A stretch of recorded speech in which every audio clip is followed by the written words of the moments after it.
ভাই আসসালামু আলাইকুম। ওয়ালাইকুম। এখন যে প্রশ্নটা করতে চাই, আমি বাংলাদেশের অনেক খামারে যাই। ক্ষুদ্র খামারিরা তারা শুধু বলে যে এখন যে বাজারে মেডিসিন গুলো পাওয়া যাচ্ছে, মেডিসিনের দাম এবং গোখাদ্যের দাম প্রচুর হারে বেড়ে গিয়েছে। এমত অবস্থায় আসলে খামারিরা খুব ক্ষতিগ্রস্ত হচ্ছে, অনেকে বিলুপ্ত হয়ে যাচ্ছে। এই ব্যাপারে আপনার মন্তব্য কি আসলে?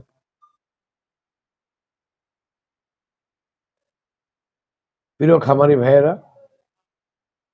ও দেশপ্রেমিক বাংলার জনগণ, আসসালামু আলাইকুম।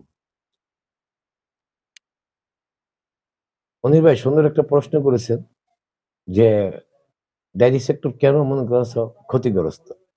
ডেয়ারি কিরকম ক্ষতিগ্রস্ত মনে করছ, আমাদের খাবারের, আমার দেশ থেকে ছোট, ডাউল আমাদেরকে বাইরে থেকে আনতে হয়, চাউলও আনতে হয়, বসিটা পর্যন্ত আমাদের বাইরে থেকে আনতে হয়। কারণ আমাদের দেশে গম, ডাউল এসব উৎপাদন কম হয়। যেহেতু ওই হিসাবে আমাদের এখানে ডেয়ারি সেক্টর, গবাদি পশু বেশি, আমাদের খাবারে, বাংলাদেশের খাবারে হয়। তে মনে করেন পার্শ্ববর্তী দেশ ভারত থেকে আনে, আর ভারত থেকে সুন্দর একটা কথা বলছে যে আমাদের সীমানা বন্ধ করে দিবে। আলহামদুলিল্লাহ, আলহামদুলিল্লাহ, আলহামদুলিল্লাহ, খুব খুশি হয়েছি। শালারা আমাকে বর্ডার বন্ধ করে দিবে, কিছু আইতে দিবে না। কিন্তু বাংলাদেশ কিন্তু মনে করে বাংলাদেশ আর ভারত যোগ বিয়োগ করলে আমরা হইলাম মনে করে রাজা, ওরা হইলে প্রজা। যেমনটা ওরা ফলায়, আমরা কিনাই না খাই, আমরা জমিদার। আর আমরা ভারতে গিয়ে চাকরি করতে যাই না, আমরা মনে করছো ওই ভারতের মানুষ বাংলাদেশে চাকরি করতে আসে। তাই জমিদার কারা? নিশ্চয়ই আমরা। তাইলে ওরা মনে করছো আমাদের খাবার দিবে না, কোনো প্রয়োজন নেই। কারণ দেশ যখন স্বাধীন করেছিলাম তখন দেশে কিছুই ছিল না। কিন্তু দেশের মানুষ একবেলা খাক, দিন এক সন্ধ্যা খাক, কম খাক, দেশটা আবার দাঁড়াইতে পারছে। বাঙালির মতো এক স্বীকার করতে পারে। কারণ ওরা যুদ্ধকে মনে করো যুদ্ধ করা শিখছে, যুদ্ধকে আপন করে নেয়, কষ্ট করে আপন করে নিতে শিখছে। আমরা এমন একটা জাতি যারা মনে করো দেশ গড়ার কারিগর, আমরা দেশ গড়তে জানি। এখনো যারা যুদ্ধ করছে, আমার মতন বহুত হাজারো লক্ষ মানুষ বেঁচে আছে যারা দেশপ্রেমিক মানুষ। তবে আমি আশা করব, মনে করেন যে ভারতের থেকে আমাদের কিছু না আনাই পূর্ণ দরকার। ভারত আমাদেরকে বয়কট করবো কি, ভারত কি বন্ধ করবো, আমরা নিজেরই বয়কট করবো ভারত। কারণ আমরা ভারতে চাকরি করতে যাই না, বাঙালি চাকরি করতে যায় ইউরোপে, মিডিল ইস্টে গেল জায়গা মতন যায়, ইউরোপে বেশি। ভারতে তো চাকরি করতে যাই না, ভারতে আমরা কেন কেন গোনায় ধরবো?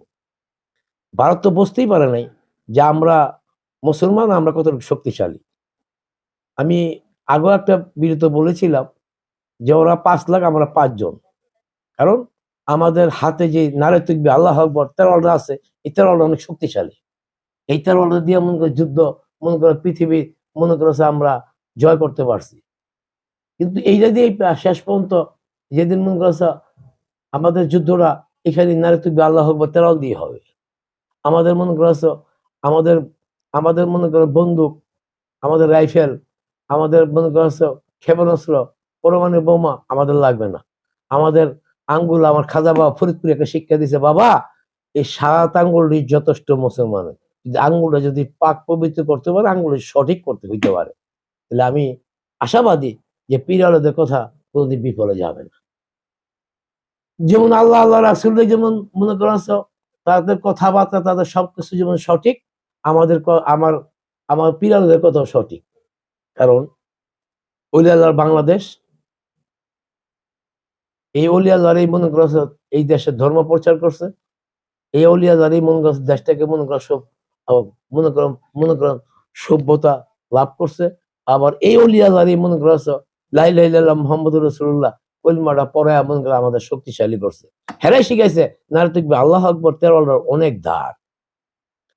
আসুন আমরা দেশবাসী এবং আমার প্রিয় খামারি ভাইয়েরা, আমরা সবাই দাঁড়াই, নারে তুকবি আল্লাহ আকবর তেরোটা হাতে নিয়ে ভারতকে মনে করছে আমরা বয়কট করে দেখাই দিই যে আমরা মানুষ, আমরা বাঁচতে চাই, আমরা বাঁচতে পারবো, তোদের কোনো প্রয়োজন নেই। তাই আমি বারবার বলবো যে বর্তমান যারা সরকার পরিচালনা করছেন, দয়া করে আপনারা মনে করছেন ভারতের সমস্ত পণ্য বন্ধ করুন, এবং যারা এই যারা মনে করছে বাইরের থেকে ইম্পোর্ট করতেছে, তারা দয়া করে ভারতকে বয়কট করে অন্য দেশের থেকে আমাদের মাল আমাদের আইনা দেন। এই দেশে মনে করছে আমাদের যা কিছু দরকার, সারা পৃথিবী খোলা আছে, ভারতকে বয়কট করো। আচ্ছা আচ্ছা, যে কথাটা আপনি জানতে চাইছিলেন যে খাবারের দামটা মনে করছে ওই যে বললাম, তুলনামূলক বাংলাদেশে মনে করছে দুধের দামের থেকে খাবার দাম বেশি, কিন্তু মনে করছে আমাদের যে খরচ ওষুধ কোম্পানিরা ঘুষ তো আগে শিখাই গেছে। ওই স্বৈরাচার সরকার একটা মেডিসিন পাস করে তুলে বহুত টাকা ঘুষ লাগলো। এই ঘুষের টাকাগুলা আমাদের কৃষকের সিনার মিদে মনে করে 100 মিলি সিরিজ লাগায় পাইপ লিয়ে গেছে সংসদে একটা এই কৃষকের মনে করা হচ্ছে ডায়েরি সেক্টরের মানুষের রক্তগুলো চুষা সংসদে নিয়ে তারা হোলি খেলছে। তবে এখন হোলি খেলা বন্ধ হবে, ঘুষ বাণিজ্য বন্ধ হবে। আশা করি আমরা একটু সামনের দিকে ভালো ফলাফল দেখব, কিন্তু আমাদের এখন মনে করি ঘুষ বাণিজ্য বন্ধ করে যে সমস্ত যে ওষুধ কোম্পানিগুলো নিয়ে যে তারা মনে করেন লাইভ স্ট্রিমে যারা আছে তারা বসে সেমিনার করুক। আমাদের মধ্যে কিছু খামারি যারা ভালো বোঝে, আমি তো মনে কিছু একজন খামারি, আমি ছোটখাটো খামারি, আমি তো আর এত কিছু বুঝি না। যারা বোঝে দয়া করে এগো নিয়ে মনে করো, দয়া করে আপনারা মনে করো লাইভ স্ট্রিমে নিয়ে বসেন। আর যদি মনে করেন না আনার দরকার আছে, আমি যাবো নিয়ে আপনারা আপনারা ওষুধ কোম্পানির সাথে বসেন, আমাদের ওষুধের দাম কমানোর চিন্তা ভাবনা করেন। আপনারা চিন্তা করেন খালি আলুর দাম বাড়লো কেন, ডিমের দাম বাড়লো কেন? মিস্টার সাহেব, আমি আপনাকে একটা উদ্দেশ্যের কথা বলি। আপনার কেউ তো বললেন না যে খাবারের দাম বাড়লো কেন, ওষুধের দাম বাড়লো কেন, বিদ্যুতের বিল বাড়লো কেন, কর্মচারীর বিল বাড়লো কেন? এই কথাটা তো বলেন। আলুর দাম বলছে, আলু নিয়ে আপনারা পারাপারি শুরু করে দিছে। ডিমের দাম বাড়লো কেন, এটা পারাপারি শুরু করে দিছে। আপনারা যারা পোল্ট্রি সেক্টরের খামারি আছে তাদেরকে সাপোর্ট দেন, পর্যাপ্ত পরিমাণ সাপোর্ট দেন। তারা বেশি বেশি মনে করো ডিম ফলাক, ডিম উৎপাদন করুক, বাজারে আসুক, অটোমেটিক দাম কমে যাবে। আলুর দাম বাড়লো কেন? কৃষককে সাপোর্ট দেন, কৃষক আলু ফলাক, যখন কৃষক আলু বেচতে পারবো না তখন অটোমেটিক দাম কমে যাবো। যখন দাম কমবো মানুষ বেশি খাবে, ওখানে মনে করেন দাম বেশি, মানুষ কম খায়। আপনার যেই জিনিসের দাম বাড়ে, আমার দেশের তো হোক, বাইরের তো না হোক, ও পর্যাপ্ত পরিমাণ আমদানি করে ফেলেন, অটোমেটিক দেশের মধ্যে মনে করেছে অন্যের দাম কমে যাবে। কিন্তু এইখানে একটা সম্পর্ক প্রশ্ন করতে চাই, সেটা হলো আমাদের দেশের ক্ষুদ্র খামারিরা যে আস্তে আস্তে বিলীন হয়ে যাচ্ছে, এটার পেছনে মূল হলো যে খাবার, গোখাদ্যের যে সেক্টরটা, কিন্তু তারা বলতেছে যে যারা বড় খামারি আছে তাদেরকে দায়ী করতেছে, একটা সিন্ডিকেট কাজ করতেছে। যেমন আমরা মেডিসিনের কথা বলতে পারি, এটা বাইরে থেকে আসে, আমদানি করতে হয়।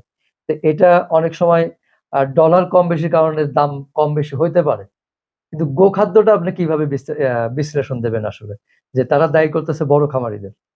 আপনি দেখেন, যখনই আপনি মনে করেন যে কোনো পণ্যের দাম অতিরিক্ত বেড়ে যাবে, এই পণ্যকে সরকারের সাপোর্ট দিতে হবে। সারা বিশ্ব যেভাবে দেয়, ভারত যেভাবে দেয়, এটাকে মনে করা সরকারের ভর্তুকি দিতেই হবে।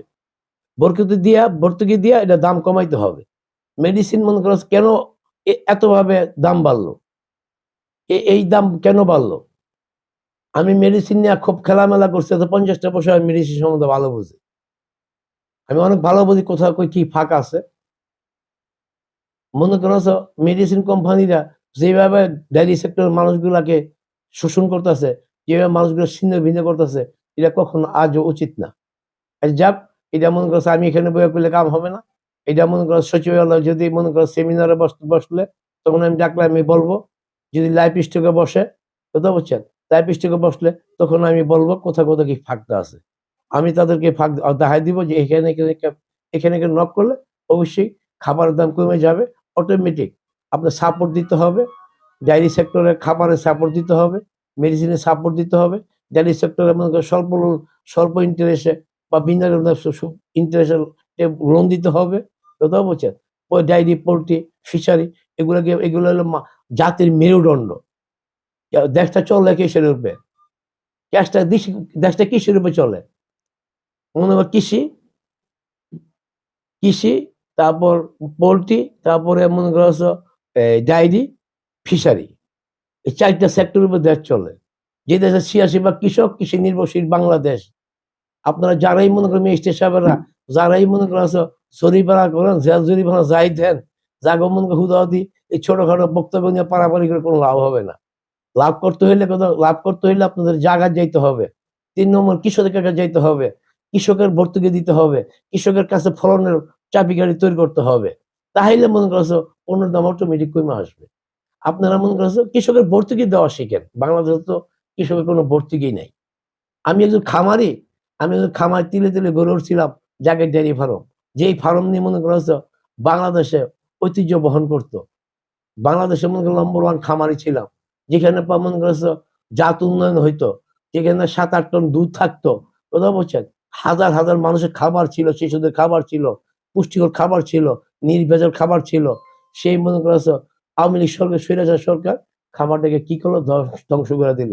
আমার আমি মেরুদণ্ডহীন আনোয়ার, ওই যে কবি নজরুল লিখেছিল, আনোয়ার আনোয়ার জনহীন আনোয়ার, একটি ছিল হাতিয়ার তাও নাই আজ, আমি মেরুদণ্ডহীন আনোয়ার। মনে করছো এই বলে শেষ করলাম। আসসালামু আলাইকুম।